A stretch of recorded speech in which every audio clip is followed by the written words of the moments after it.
Hi friends, इस channel पे आपका स्वागत है। आज हम डिस्कस करेंगे ईशावास्य उपनिषद के बारे में। इसका ये फर्स्ट पार्ट है, इसके और भी पार्ट होंगे। तो इस फर्स्ट पार्ट में आपके ईशावास्य उपनिषद के सामान्य परिचय के बारे में बात करेंगे। इसमें आपका यूजीसी नेट जेआरएफ के एक सिलेबस के अकॉर्डिंग ही रहेगा। अदर भी लोग जो स्टूडेंट है जो बैचलर कर रहे हैं यानी बीए कर रहे हैं या बीएससी कर रहे हैं योग विषय में, या एमए या एमएससी कर रहे हैं, उनके सिलेबस में भी उपनिषद रहता है। तो वो भी चाहे तो इस चैनल को देख करके बेनिफिट उठा सकते हैं, पढ़ सकते हैं। और अदर भी जो लोग क्वेरी कर मतलब पढ़ना चाहते हैं या जानना चाहते हैं उपनिषद के बारे में, तो वो भी जान सकते हैं। लेकिन मेरा इसमें पर्पस बनाने का है स्पेशली जो बच्चे नेट जेआरएफ की तैयारी कर रहे हैं, बाकी लोगों के लिए भी बेनिफिशियल है। तो हम अब आगे टॉपिक जिक्र करते हैं ईशावास्य उपनिषद के सामान्य परिचय के बारे में। तो इसमें जो ईशावास्य उपनिषद है, इसमें इसकी मंत्रों की जो संख्या है, कुल संख्या 18 है। दूसरा चीज़ इसमें है ये एकादश उपनिषद, कई जगह 10 उपनिषद भी कहते हैं। एकादश मतलब 11, ठीक है।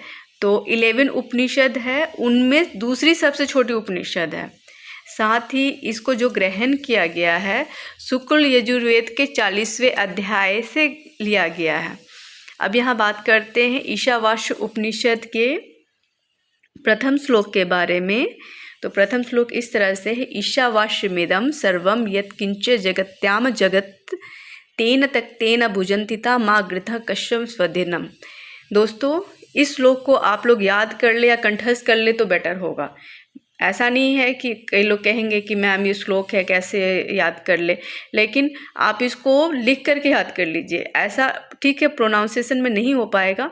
ऐसा इसलिए मैं कह रही हूँ कि कई बार नेट जेआरएफ के सिलेबस में या योग के जो कंपटीशन होते हैं, वाईसीबी करते हैं, इस तरह की चीज़ों में कई बार श्लोक लिख के पूछ देते हैं कि ये किस उपनिषद का है या किस ग्रंथ का है, या फिर ऐसे भी पूछ देते हैं कि 2 सेंटेंस लिख देंगे, उसके बीच में स्पेस छोड़ देंगे।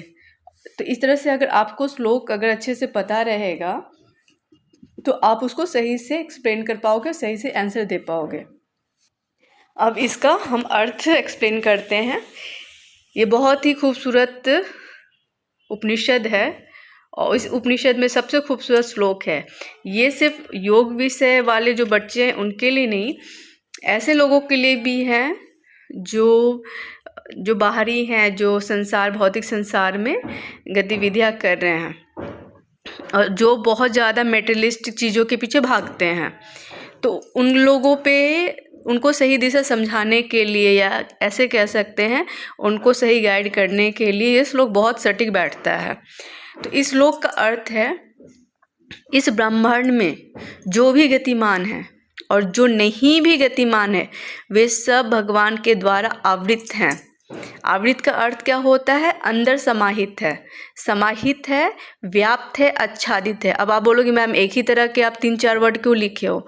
ऐसा इसलिए लिखा है मैंने क्योंकि कई बार वो सेंटेंस लिख देते हैं, उसमें वो आवृत भी लिख देते हैं, अंदर भी लिख देते हैं, अंदर समाहित है या व्याप्त भी लिख देते हैं, आच्छादित भी लिख देते हैं। अब मान लीजिए मैंने आवृत करके आपको बता दिया, आपको आवृत का ही पता है और फिर उसका मीनिंग सही से आपको नहीं पता है, तो फिर वहाँ पे जाके कंफ्यूज कर जाओगे। तो इसके वहाँ पे आवृत का ही अर्थ होता है अंदर समाहित है या व्याप्त है या आच्छादित है। ठीक है, तो मैं फिर से एक बार सेंटेंस को, लाइन को फिर से बोलती हूँ। इस ब्रह्मांड में जो भी कुछ गतिमान है या और जो गतिमान नहीं भी है वे सब भगवान के द्वारा आवृत है यानी अंदर समाहित है। जो त्यागी है उसका उपभोग करो, किसी के धन का लोभ मत करो, यानी इस प्रकृति का त्याग पूर्वक उपभोग करना है। कहने का मतलब है कि ये जो संपूर्ण संसार है, जो जगत देख रहे हो, ये ईश्वर द्वारा आच्छादित है। वो हर जगह सर्वत्र व्याप्त है, वो संसार का स्वामी है। तो उसकी कृपा के कारण केवल हम प्रकृति का उपयोग कर रहे हैं, उपयोग कर रहे हैं। यानी इस तरह से समझो कि आपको किसी ने दिया सामान इस्तेमाल करने के लिए, तो आप क्या करते हो, सामान का इस्तेमाल करते हो, लेकिन आपके मन में वो इच्छा नहीं होती कि हाँ ये मेरा है, हम इसको, ये मेरा ही आधिपत्य है, उस तरह का नहीं होता है। उसी प्रकार भगवान ने हमको ये प्रकृति उपभोग करने के लिए दी है। तो भगवान ने हमें इस प्रकृति को उपभोग करने के लिए दी है, तो हमको इसका उपयोग करना, उपभोग करना है, तो किस प्रकार करना है, इस प्रकृति का त्याग पूर्वक उपभोग करना चाहिए। ठीक है, ये सेंटेंस क्लियर हुआ। नेक्स्ट हम जाते हैं, इसी तरह इस संसार को त्याग पूर्वक उपभोग करते हुए 100 साल जीने की इच्छा करनी चाहिए। अब मैम आप कहोगे कि अब मैम आपने 100 साल ही क्यों बोला, है ना। तो 100 साल इसलिए कहा क्योंकि हम लोग के जो वैदिक संस्कृति थी उसमें 4 आश्रम का जिक्र किया गया है। ठीक है, तो क्या है वो, ब्रह्मचर्य, गृहस्थ, वानप्रस्थ और सन्यास। तो ये 100 वर्ष में 25 वर्ष वानप्रस्थ, ये आपका ब्रह्मचर्य रहता है, फिर 25 वर्ष गृहस्थ रहता है, फिर 25 वर्ष वानप्रस्थ रहता है और 25 वर्ष सन्यास रहता है। तो इस प्रकार आपको अपने जीवन यापन करते हुए मात्र 100 साल जीने की इच्छा करनी चाहिए।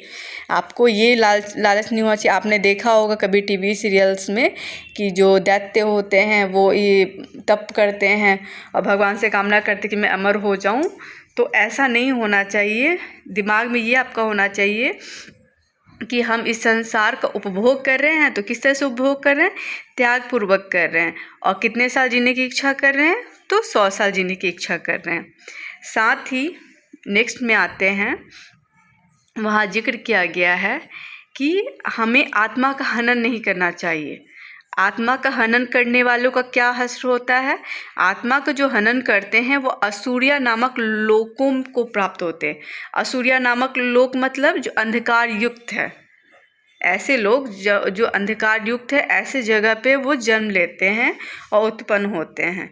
इसीलिए हमें ऐसा कोई भी कार्य नहीं करना चाहिए जो आत्मा का हनन करे। तो दोस्तों ये था आपका ईशावास्य उपनिषद का सामान्य परिचय। नेक्स्ट भाग में हम ईश्वर की विशेषता, साथ ही ईश्वर के गुण और अर्थ के बारे में बात करेंगे, जो कि आपके नेट जेआरएफ के सिलेबस में है। थैंक यू दोस्तों, बाय बाय। आपको अच्छा लगे तो इसको लाइक कीजिए, शेयर कीजिए, सब्सक्राइब कीजिए। Bye bye.